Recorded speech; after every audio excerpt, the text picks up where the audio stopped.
नए कृषि कानूनों के खिलाफ किसानों का आंदोलन थमने का नाम नहीं ले रहा है। दिल्ली की सीमाओं पर पिछले करीब सवा महीने से हजारों की संख्या में किसान डटे हैं और नए कानूनों की वापसी की मांग कर रहे हैं।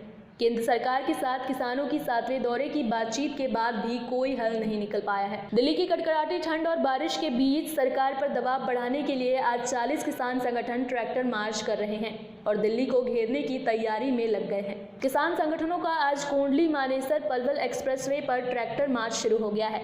बता दें, किसान 135 किलोमीटर लंबे ईस्टर्न पेरिफेरल एक्सप्रेसवे पर गणतंत्र दिवस के लिए अपने ट्रैक्टर मार्च का ड्रेस रिहर्सल करेंगे। वहीं ट्रैक्टर यात्रा को लेकर केजीपी और केएमपी एक्सप्रेसवे के आसपास सुरक्षा व्यवस्था का ध्यान रखते हुए 31 ड्यूटी मजिस्ट्रेट और भारी पुलिस बल की तैनाती की गई है।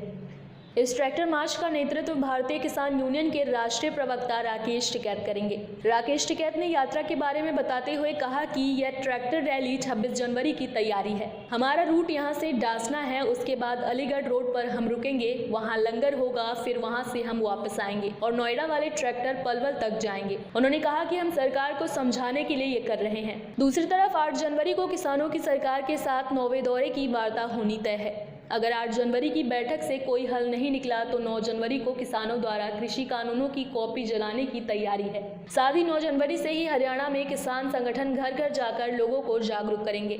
26 जनवरी के दिन दिल्ली में ट्रैक्टर परेड का ऐलान कर दिया गया है। वहीं इस रिहर्सल में लगभग 45,000 ट्रैक्टर भाग ले रहे हैं और सभी किसान ट्रैक्टर पर तिरंगा और भाकियों का झंडा लगाकर पूरी तरह से तैयार हैं।